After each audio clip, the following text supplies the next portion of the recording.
Bhagavate Vasudevaya. Om Namo Bhagavate Vasudevaya. Good morning, everyone. We are continuing the end notes or appendix section for the book. Although Srila Haridasa Thakura was born in a Muslim family, he was accepted as a properly initiated Brahman.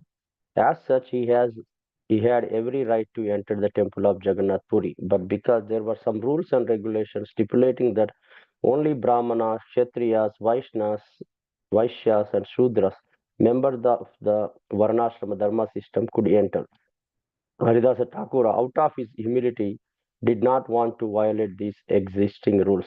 He therefore said that he did not have the strength to enter into the temple, and he pointed out that if Lord Sri Chaitanya Mahaprabhu lived within the temple, there would be no way for Haridasa Thakura to see him. Later, when Haridasa Thakura went to Jagannath Puri, he lived outside the temple and at a place called Siddhabakula, a monastery. A monastery has now been erected there, known as Siddhabakula Matha.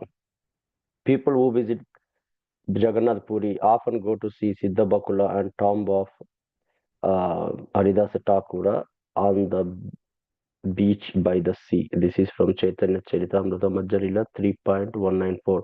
Although Haridasa Thakura was such a highly exalted Vaishnava that he has addressed as a Haridasa Goswami, he still did not like to disturb the common sense of the general populace. Haridasa Thakura was so exalted that he was addressed as Thakura and Goswami, and these titles are offered to the most advanced Vaishnavas. The spiritual master is generally called Gosani, and Thakura is used to address the Paramahamsas, those in the topmost rank of spirituality. Nonetheless, Haridasa Thakura did not want to go near the temple, although he was called there by Sri Chaitanya Mahaprabhu himself. The Jagannath temple still accepts only those Hindus who are in the Varnashrama order. Other castes, especially those who are not Hindu, are not allowed to enter the temple. This is a long-standing regulation, and thus Haridasa Thakura, although certainly competent and qualified to enter the temple, did not want even to go near it. This is called Vaishnava humility. This is from the Chaitanya Charitamrita Madhya 11.165. This statement of Sri Chaitanya Mahaprabhu is significant. Nibrute Vasiyatahan Kariba Smarana. I shall sit down there in the solitary place and remember the lotus feet of the Lord. Neophyte students are not to imitate sitting in a solitary place and remembering the lotus feet of the Lord by chanting the Hare Krishna Mahamantra. We should always remember that it was Sri Chaitanya Mahaprabhu himself who wanted such a place either for himself or Haridasa Thakura. No one can suddenly attain the level of Haridasa Thakura and sit down in a solitary place to chant the Hare Krishna Mahamantra and remember the lotus feet of the Lord. Only an exalted persons like Haridasa Thakura or Sri Chaitanya Mahaprabhu, who is personally exhibiting the proper behavior for an acharya, can engage in such practice. At the present moment, we see that some of the members of International Society of Krishna Conscious are tending to leave their preaching activities in order to sit in a solitary place. This is not a very good sign. It is a fact that Srila Bhakti Siddhanta Saraswati Thakura has condemned this process for neophytes. He has even stated in a song, Pratistharatare Nirjanera Gare Tava Hari Nama Kevala Kai Tava. Sitting in a solitary place, intending to chant the Hare Krishna Mahamantra is considered a cheating process. This practice is not possible for neophyte at all. The neophyte devotees must act and work very laboriously under the direction of the spiritual master. And he must thus preach the cult of Sri Chaitanya Mahaprabhu. Only after maturing in devotion can he sit down in a solitary place to chant the Hare Krishna Mahamantra, as Sri Chaitanya Mahaprabhu himself did. Although Sri Chaitanya Mahaprabhu is the Supreme Personality of Godhead, to teach us a lesson, he traveled all over India continuously for 6 years and only then retired at Jagannath Puri. Even at Jagannath Puri, the Lord chanted the Hare Krishna Mahamantra in great meetings at Jagannath Temple. The point is that one should not try to imitate Haridasa Thakura at the beginning of one's transcendental life. One must first become very mature in devotion, thus receive the approval of Sri Chaitanya Mahaprabhu. Only at such a time may one actually sit down peacefully in a solitary place to chant Hare Krishna Mahamantra. Remember the lotus feet of the Lord. The senses are very strong, and if neophyte devotee imitates Haridasa Thakura, his enemies Kama, Krodha, Lobha, Moha, Mada, and Matsarya will disturb and fatigue him. Instead of chanting the Hare Krishna Mahamantra, the neophyte will simply sleep soundly. Preaching work is meant for advanced devotees, and when an advanced devotee is further elevated on a devotional scale, he may retire to chant Hare Krishna mantra in a solitary place. However, if one simply imitates advanced spiritual life, he will fall down just like Sahajiyas in Vrindavana.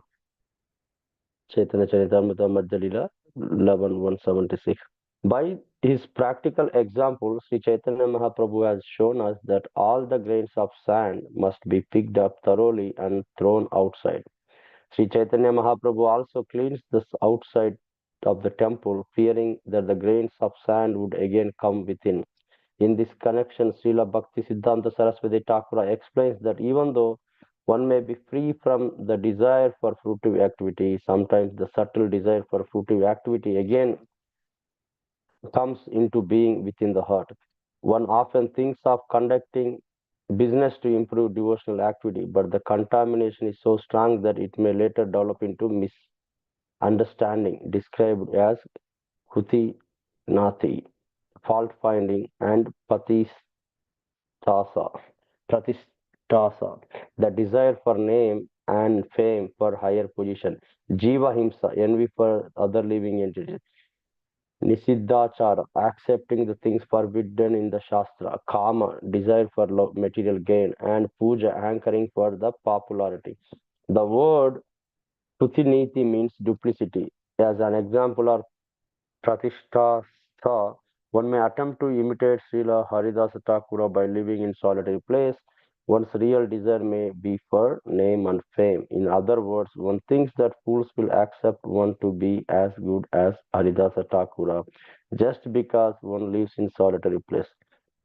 These are all material desire. A neophyte devotee is certain to be attacked by other material desire as well, namely desires for woman and money. In this way, the heart is filled with dirty things and becomes harder and harder like that of a materialist.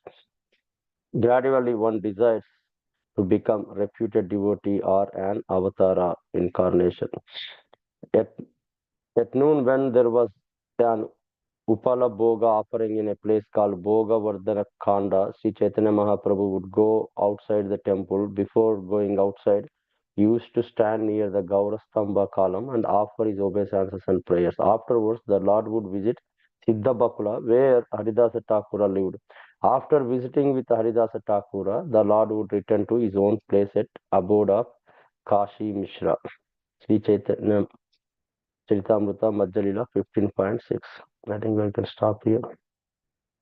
So these are all the appendix section where we have been hearing more and more emphasize that we cannot imitate Haridas Thakur and we have to be purified. We have to do a lot of sadhana and we need to take shelter of Haridas Thakur and Chaitanya Mahaprabhu so that one can advance in a spiritual life, not just imitating whatever they have done. Staying in a solitary place without having proper sadhana and qualification.